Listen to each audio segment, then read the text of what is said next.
Comics.fm back again. What do we do on this show? Well, we talk about comics, but not with anybody, with what I call, quote, radio people. Radio people are weird. They are a different breed. So you put a microphone in front of them and you let them talk. And in this case, Danger Boy is with me, and I've given him a comic, which we will talk about. But Danger, let me first ask, Danger Boy, you are now in your 40s. Yes. Later 40s, I believe. I'd still say mid. I'll be 47, or I just turned 47 this month. So. Okay, well, I'm no mathlete, but 47's closer to 45 than 50. I was going to say, yeah, so I'm still going with mid for now. Okay. All right. Sounds good. Enjoy that while it lasts. So you are on Nash FM 97.3 in Des Moines. Yes. You are the longest running morning show that I'm aware of, at least as far as the one that anyone listens to. There you go.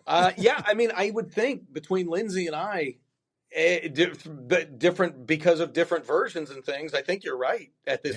Yeah. You know what the funny thing is? I didn't even think about that until you just said it. Well, you know what? Your award is in the mail. Thank I've got you. A nice plaque with your name on it. It's pretty cool, though. I mean, we've talked to a lot of radio people. That's what this show is, but we know how the industry goes. We know people are sometimes moving around. Things don't always pan out. Surprises happen any day. The longevity you've had in the industry and in one location and one station, really, I mean, that's almost unheard of. Yeah, I mean, it's been with the same, I would say same ownership group. That's not completely correct because we've gone through different sales and everything. But I started with the same stations that I am still a part of. That's crazy. It is wild, and even going back to the name Danger Boy, I mean that goes back to when I was a lot younger in this business, and I was going and doing some of the stunts and sidekick things with a different morning show, and then, as a matter of fact, when I moved over to the state to 97.3 Nash FM. I said at that time, I was like, do we keep going with Danger Boy? And at this point, I was like, I'm in my 30s. I was like, my hair's going gray. My hair's thinning. I'm a man. I was like, I don't know how much longer boy in the name is going to work. And so I made the suggestion. I was like, what if we went to my name or a version of my name or whatever we want to do? And the thought process was, well, we feel like too many people in the market are aware of who you are. Yeah. We like Danger. They said, so we'll just take Boy off of the name. So now it's just Danger and Lindsay. And I was like, all right, I don't know if this is going to work, but Danger's work. That's what you're known as. People recognize your face. They recognize your voice. They know you in the area. We joked the other day, it was Daniel Gurr would be the formal name. Dan Gurr. Dan Gurr. Yes. Yes. You know, what's really crazy is, so you are the first Danger on my show, but I'm literally talking to another Danger in a different market. He's in Denver, I believe. Nice. He goes by Danger Dean. And who's also a pro wrestler who we have tie-in radio and wrestling. There's so many things. You can't beat that. You put those two things together and you got an interesting dude. I love it. When I talked to my buddy Nate a couple episodes ago, I said, have you ever thought about why radio and wrestling go together? Is that because everything's a work? Everything's theater of the mind. Everything's a work at all times. Is that why they go together? And you even think about it. It's like you go back to watching certain wrestling, where it would be like, okay, we're going to do this at the top of the hour.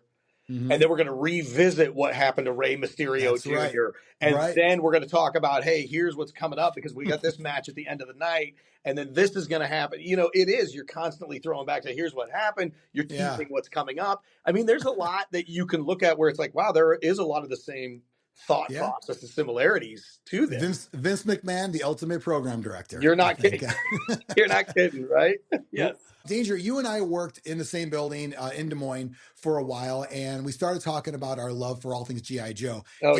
When I was new there, so I just left recently, but when I started there, it was like early 2022. You came into my office, and you're like, is that Flint up on your shelf? And I'm like, yeah. And I'm Yes. like, listen, if this guy knows now, if this guy said, is that a toy? I don't know what I'm dealing with there. Or if this guy said, is that a doll? I'm like, you know what? I don't need this crap. But Right. he said, is that Flint's? I'm like, okay, I get what I'm dealing with here. Yes. Yeah. And it is going back to GI Joe. My love for GI Joe. It goes back to elementary school, and when I would run home because we would walk. Not to sound like an old man, but you would walk to and from school uphill both Yeah. ways, foot of snow. But we would run home from elementary school because we knew GI Joe started at 3:30 on our local Yeah. network. Yeah. And so it'd be like you had to get home in time to watch that cartoon because it was like Yeah. the world like surrounded. That was it. I was going through old pictures of Christmas and I'm reaching out. My younger brother, Mark, Yeah. and I'm reaching out to him. I was like, dude, I said, it is crazy. I'm going through these old pictures of us. I said, Christmas, the amount of GI Joes that we were opening, whether it's a vehicle or Yes. an action figure, I was like, it was amazing. And he said, It was still amazing. be that way. It should. Well, yeah, and it could be. The difference is instead of being $1.97 at Kmart, they're $24.99 at Yes. the official toy store. It's funny because we would go with my mom to Kmart, Richmond Gordman's, whatever, and it'd be like, okay, you can pick out one. Yeah. And I think about that now. If every time I took my kids to the store, and I mean, they're older, but when they were kids, if every time I took them to the store, it's like, okay, you can pick out one action figure. It'd be like, dude, I'd need 3 jobs to make that. Right, happen. exactly. It's crazy. So back in the day, they were cheap enough, where you can do that. And we're talking about GI Joe, and you and I both shared our USS Flagg stories, the aircraft carrier. Yes. Do you want to give like the Cliff Notes version? So again, for people watching this one, GI Joe is, I would say for boys, it is the cartoon toy line franchise of the 80s. Mm-hmm. And the biggest toy out there was a full size, for the scale, aircraft carrier that could fit the jets on there and everything. It was 7 foot long. And to give you an idea, I in my entire childhood, even going back to Nintendo and everything else, the aircraft carrier, that was the one that, in mind, that was the one you wanted. Yeah. And it is a one that got away story because we had like a cubby hole. We had a split for your house growing up in it. So we had a cubby hole and my parents would throw stuff. It was kind of the junk drawer of whatever, but our snow boots were under there.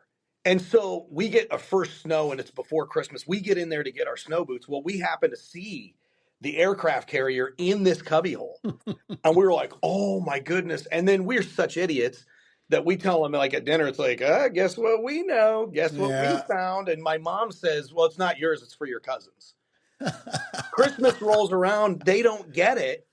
And we were like, what's the deal? You said that they were getting this aircraft carrier. Yeah. She was like, no, we took it back because you guys were snooping. Oh, my God. And we weren't even snooping. Oh, I can't believe it was in your house. Yes. And you saw it. We had and you ruined it. And at that point, did you learn to keep secrets in your life at that point? Keep your mouth shut. That's what. Yeah, shut your mouth at all.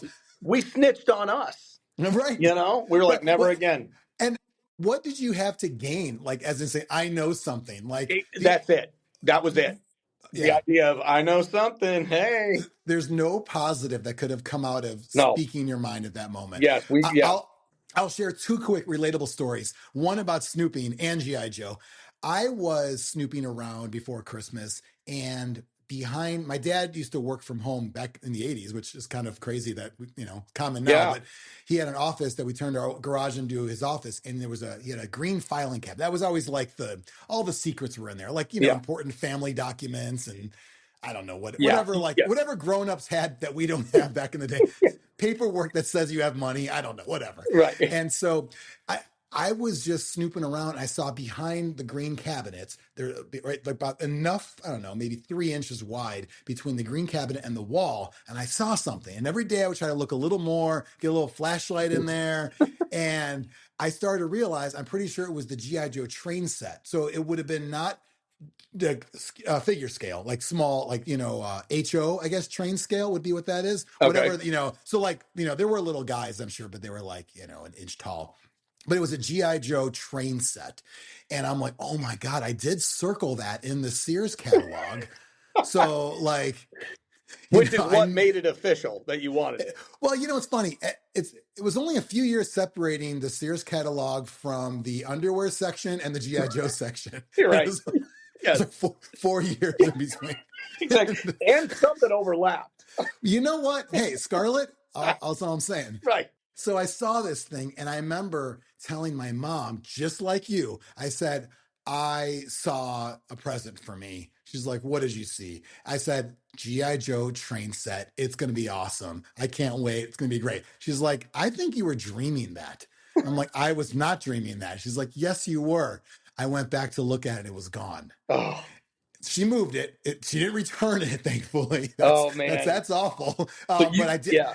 I did get it. I played with it, and it was awesome because they had like little parachuters come down and they land them on the train. It was great. And then the other quick story about the actual aircraft carrier. So in my family, we had Christmas presents, but my dad had a tradition of we went to JCPenney the day after Christmas. And I don't know what it was. It was packed with people every year the day after Christmas. And we would get up early, much like how Black Friday is now. For us, it was like day after, because at JCPenney, at least in Villa Park, Illinois, at North Park Mall, all toys were half price the day after Christmas. Yeah. And so as a kid, I don't want to say I was spoiled, but I was like spoiled with like in deals, I guess you could, in other words, they wouldn't have bought it for me normal, but at half price, which is probably $60 instead of $120 or whatever it was back then. So I got it that day, and I remember having it set up in my living room. My brother helped me set it up. It was 7 feet long. It took the whole living room. I remember using Admiral Keelhaul. He's the Admiral figure that came with it. He was like my flex. So even after I had to put it away because it was too big to have out all the time, when I would show up in my friend's house to play G.I. Joe, they're like, I've got Duke. Like, I've got Flinks. I got like, outranked everybody. Yeah. Boom. Keelhaul. And I'd be like, Admiral. I'm like, and as kids we're trying, like, we don't know like how it all works. No, is he an E7? Yeah, exactly. I don't know. But whatever it is, there was a little flex involved. Like, hey, you can't get this guy unless you have that. Unless you got that. So, got that. Bring it up. I love it. Yeah, we didn't set it up all the time, but hey, you know what? As the figure, that was like proof of ownership. It's like a certificate of authenticity. You're exactly right. Yes.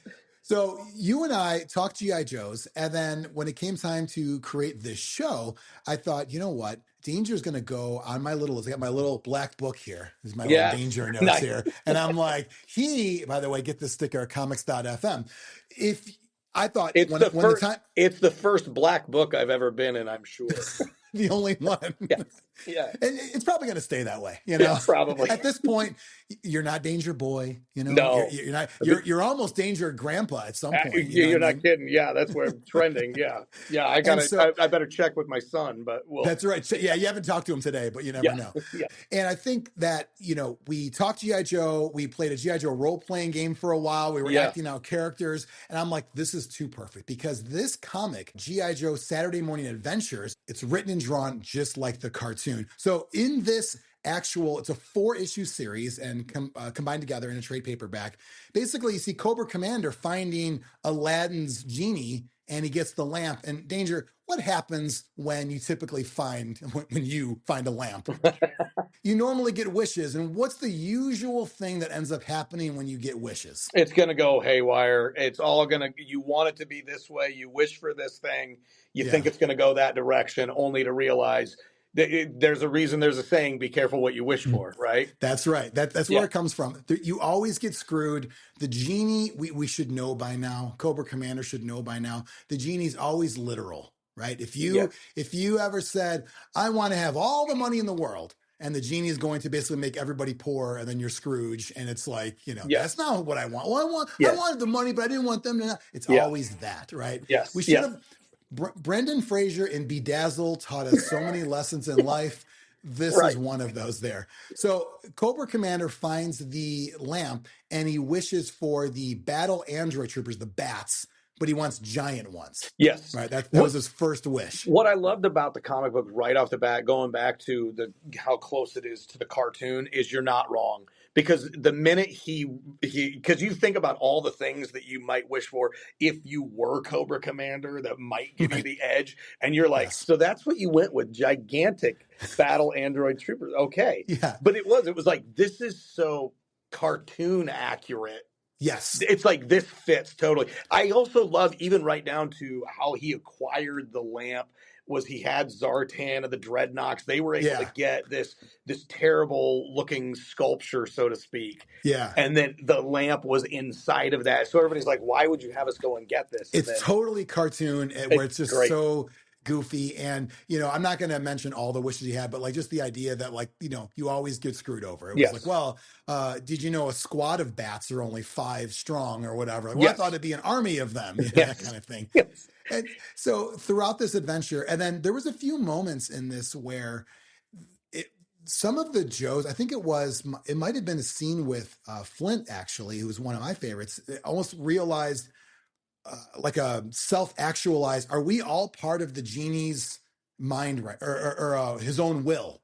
Mm-hmm. Because one of them was like, the Joes and Cobra have to fight forever, right? Yes. Until there's that kind of thing. So you're going to fight. You wanted to, Cobra Commander. Your goal here was to fight your enemy, GI Joe, until you could get rid of them. So here you do. You two are going to fight until there's a winner. What I love is, again, like, love how Destro is like, hold on a minute, like, me as this arms dealer, this isn't going to be good for me if the fight ends here, because there you go, I'm out of options to make money. So what I loved was, with him, the idea of, okay, like, hey, Flint, this isn't going to work if we fight to the end here. So you're going to have to go and get that genie.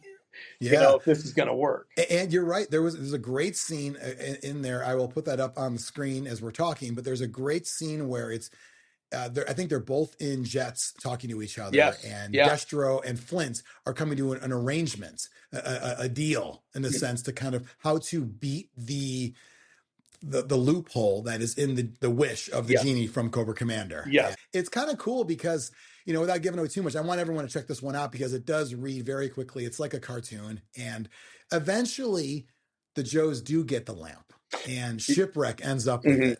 And Shipwreck, even the people that they featured within the comic, that I like, the characters that they featured, because it's like Shipwreck. I mean, Shipwreck always in cartoons. He always seemed to have like that. He wasn't one of the stars. Like, even to me, Duke was a star. Right. Snake Duke Eyes and Scarlet, Snake Eyes. All the big ones. But he's one of your biggest co-stars, right? Yeah. Like, that's what Shipwreck was. Quick Kick as well. And I thought the same thing with him.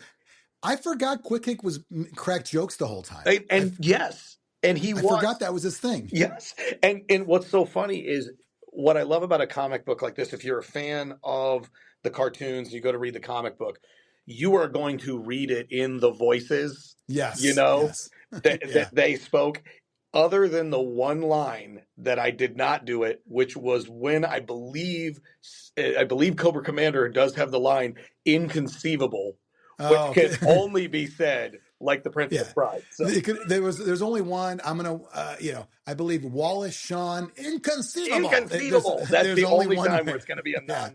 Yeah, you're right though. Although I would say there's a little element of the octave of his voice which could get up to inconceivable. It's close.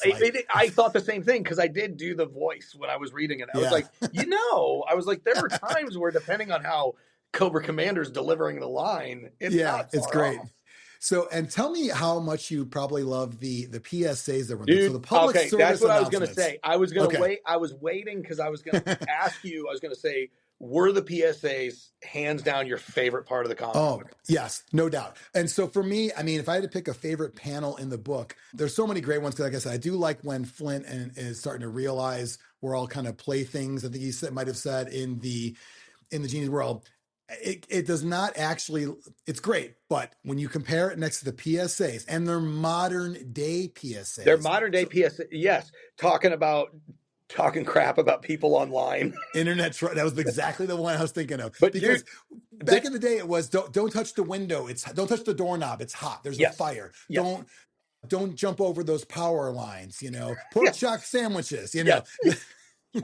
What I'll say is this, and I'm not going to get all the way into the PSAs because I don't want to ruin anything. The PSA with Snake Eyes was so funny to me. Yes. It made me laugh out loud. Yeah. Just because when you have this kid talking to Snake Eyes, and we all know how he communicates, Right. that made me laugh out loud. And then the Law and Order one. You learn about how to deal with animals and what you should and shouldn't do. Snake Eyes, was that the one about stealing? Stealing the comic book. Okay.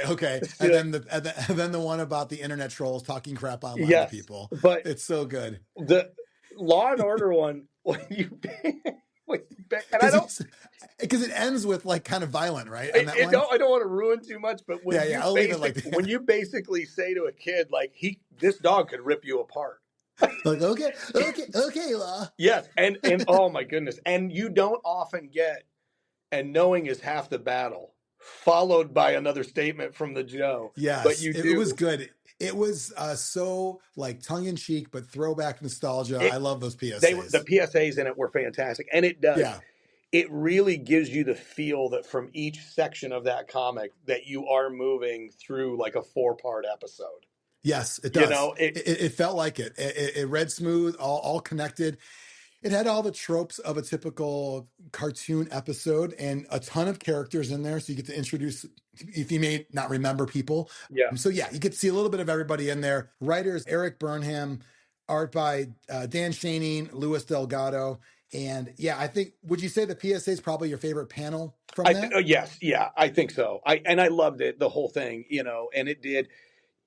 All the characters, Zaymot, Tomax, the Dreadnoks. I mean, everybody I felt like was totally in character. Everybody fit. Everything was right. So. I know you and your brothers aren't twins, but did you ever pretend you were Tomax and Zaymot? We would do that. Yes. I did always love the idea of it's like you hit one, the other one would feel it.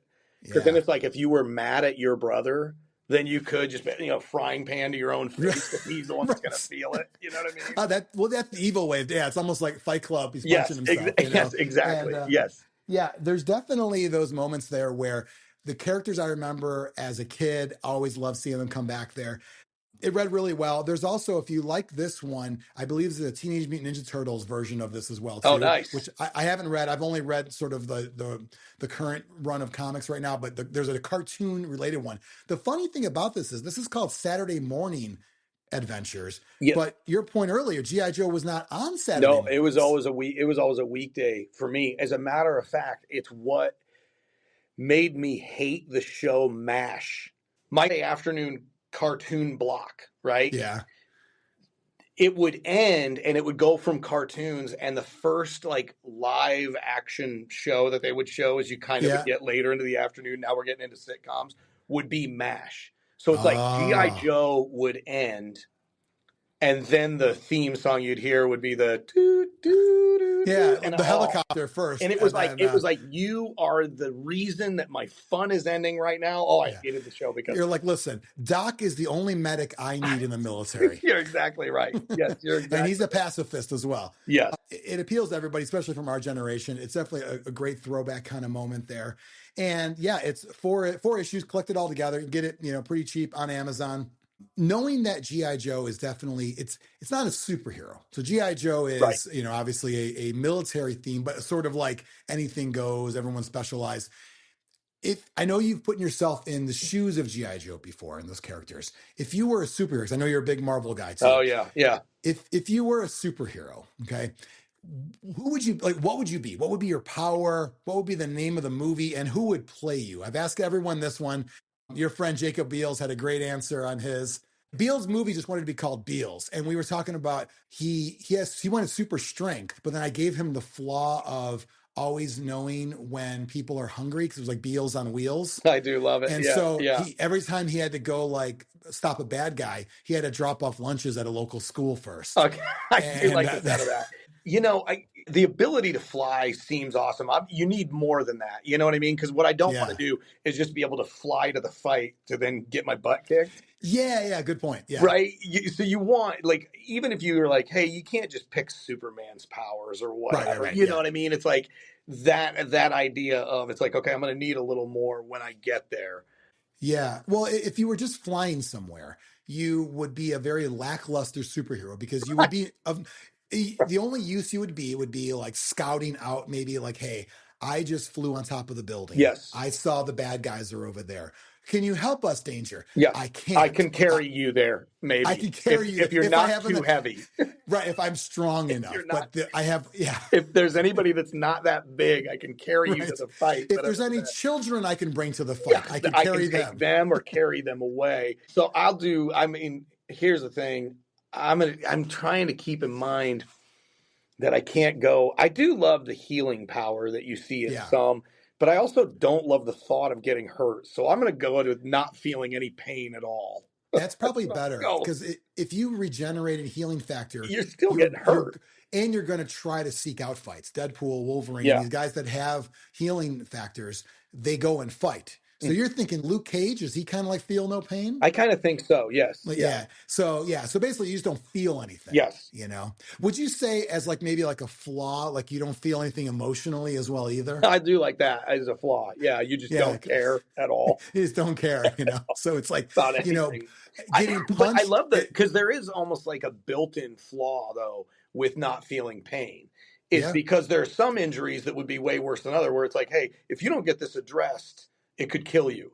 You know what I mean? If you have a head injury, you know what I mean? You're right. Like, it's almost like remember that scene? Was it Mr. Deeds and he's beating the guy's legs? Back in the day. Yes. I didn't think I would reference Mr. Deeds, but I was thinking about the feel no pain. Yeah, but so that to me, it does come with its own built-in flaw where it's like, no, you ruptured your spleen. You know what I mean? Yeah, right. Really? Well, I will address it later on. Like, no, you should probably address that now. Yes, because you should go to see a doctor. Yeah, you need that done there. So would this be like based off of the Danger character, or would you want to have like a different kind of superhero name? Well, I think I'm going to go with the Danger character, and I'm just going to go. So I'll be more like Iron Man style, like in the movie, where he's like, I am Iron Man. So I'm basically, they know. Like it's out there. It's out there. It's not. Your name could be Daniel Gurenstein. Yeah, exactly. Dan Gur. So everybody knows it's just like it's him. You know. Yeah, I like it though, and I'm guessing you want to be wealthy as well then. If I can somehow parlay that into being financially set, I dig it 100. Would you use your powers to on off days when you're not fighting the bad guys? I mean, maybe strongman competitions this is not strength. This would be feel no pain. So you would have to almost be like a stuntman. Maybe that's how you make your money is you go to like bars and you bet people where it's like, I'll bet you I could push that dart further into my arm than you. Or something like that. You're betting people. You got the whole knives are on the finger. We're doing one of those, and all of a sudden I'm in there. Oh damn! It's like what? It's like I'm good. I'm good. I'm fine. I just made $14. That's right.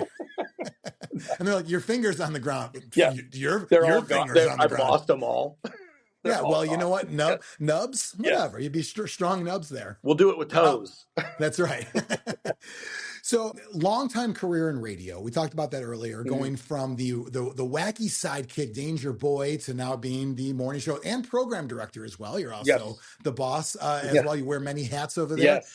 You've interacted with a lot of famous people. Was there like a celebrity that was like the coolest to talk to, either in person, on the phone, or whatever? Man, I've had the chance to meet a lot, honestly. And I will say this. Okay, I'm going to give you one in the world of country music, and he goes beyond that, but then one outside of it too. And this one is recent, so it pops up to my mind. But I will say meeting Jelly Roll was such a nice guy. Like everything you've heard about him being a good dude, he was all that and then some. Like he was so nice. So I could never say enough great things about the way he treated, not just like when I talked to him, but watching him interact with everybody that was around at that time was like, he was so nice to everybody. And we really seemed to want to connect with everybody, give them their time. He was fantastic. So could not say. Do you think he's going to stay that way? Because I know he's kind of. I think so. I think he's going to be in his prime, like whatever you want to call it, for a while. I think he seemed genuine. Yeah. And as a matter of fact, it seems like I think it'll be his team and his people around him that will struggle with hey, we don't have as much time to spend with everybody. Like, you like almost like we've got to move you along. because Yeah, he right. seems A like meet and greet, full conversation with yeah, everybody. it's like you put him in front of somebody. It seems like, hey, I'm going to talk and I want to know your story. Yeah. And where I got a feeling it'll be more of a, hey, we don't have time for all this anymore. You got to keep moving. Yeah. That I You can know what's see. crazy? Jelly Roll said meeting Danger was the coolest celebrity, which is Okay, so kind of this is going to crazy. be my next story. So the other one is, and I don't know why his name just Henry Winkler. I was going to say, why did his name The pop up? Fonz, yeah. So I had to do just a phone interview with him, and this was years and years and years ago. And I get on the phone with him, and they said, here's what it's going to be. Here's the number of the hotel he's staying at. He's in New York. You're going to call the front desk. You're going to tell him who you're looking for and your name. They will then call him. He'll say, yes, I'm expecting to do this interview, and then they'll connect you. So I go through the process and do it all. Everything's normal. And then the next person whose voice I hear is Henry Winkler. And he's like, hi, is this Danger Boy? And I said, yes. And he's like, oh, my goodness. He's like, I cannot believe I'm on the phone with you. He's like, I am in New York City right now. He said, do you know how in TV show and movies, he's like, you see everybody wearing the T-shirts to say, I heart New York or I heart. I said, yeah. He goes, the truth is they're wearing I Heart Danger Boy shirts everywhere around here. And all of this is off the air. And he knew we weren't on the air together. And just was the nicest guy. Just having so much fun with you too. And so like he was coming into town for something, and that's why we were doing the interview. And so we get done with the interview. I jump back on, hey man, thank you so much. You were so great. I appreciate it. And he asked me if I'm coming out to this show that he's going to be at. And I said, no, I said, I can't. I'm going to be out of town. I wish I could be there. And I said, just so you know, I have a brother who is the biggest. I said, he is such a big fan. He has his Fonz action figure that's up at his house. And he says, well, send him. He said, is he going to be in town? I said, yeah. And he goes, well, he says, give me his name. So he put him on a list. My brother went down. He met my brother. He autographed the action figure. My brother, same experience. He was like, dude, he was so nice. But that's great. I'll tell you what, one of those guys that will probably, I'm assuming, be my only Henry Winkler interaction my entire life. But it couldn't have been better. That's so awesome. I think it's. I mean, growing up with the Fonz, and I know you've been in radio for a long time. So was he filming Happy Days? Is that how old the story was? Yeah, no kidding. Yes, yeah. No, it was a few years after that. Yeah, exactly. See, I would have asked him, I got this jukebox at home. Do you have any recommendations? I'm beating the crap out of this jukebox at home. What do I do? I don't know what to do. Yeah, also, Fonzie, tell me about hanging out in bathrooms. Right. Like, it hasn't worked for me. Yes. That's never worked for me. No, hanging out in the men's room, step into my office, never really worked. Yeah. No, that's awesome though. And I mean, I've heard nothing but great stories with the guys, so I think that's phenomenal there. You know, I was hoping it was like going to be an angry Ralph Malph story you were going to get into. Yeah, no, no, all good for sure. So over the years in radio, you've seen it all, you've done it all. And if somebody was getting into the business now, or even said, you know what, I may not go the broadcast route, I'm going to do podcasts, YouTube and all that. Do you have any advice for somebody that wants to either get into the, we'll call it influencer, not social media per se, but more of like what we're doing, whether it's on the air or off the air? Any advice for them? For me, I think no matter what, authenticity and being like who you are right now is so important. And I feel like we're at a time where people can cut through phony and BS like faster than ever. Oh yeah. So if you present them with something where it's like, oh, hey, everybody, love this thing, and it's all about this product, I think people know that right off the bat. Yeah. I think people can. So whatever you're looking at doing, I would say be you. Be comfortable being you, like know that that's going to be okay, and put that out there and you're going to be good to go. That would be my advice. And just, it's not going to be easy because no matter what, you're going to find challenges, but it's a lot of fun. So enjoy the ride too. That's what I would say. Get into it for the fun of it and see what happens. Hey, you might meet the Fonz one day. Yeah. You never know. Play your cards right, you know? Yes. So Danger, people in the Des Moines and Central Iowa area can listen to you every single morning on Nash FM 97.3. They can stream online as well. There's an app you can download as well. The app. Yeah, the Nash FM 97.3 app is free to download. You can listen anywhere. I would love it. I would appreciate it. And, check us out on Facebook. You get a little cut off. You get a cut off how many downloads you get there? No, but I'll tell you what, it won't hurt. That's true. That's very true. Yeah. Well, people are bringing that. That's one thing I noticed when I talked to someone the other day about. Someone's like, "Oh, is radio like dying?" Like the way people consume entertainment is changing. People like personalities, content, and all of that. People will listen in their car, but then they want to hear the next thing you're going to talk about. They might take you on the go or smart Yes. speaker. So some It's no different than any other thing. It's like the way we watch TV has changed, but we still are watching exactly. ATV is the way I see it. Yes. Exactly. We thought TV was dead with cable, and then whatever, And now I pay more than I ever have for everything I get. When you're not supposed to do the math, you know that I know. rule. I know. My wife does the math and then tells me.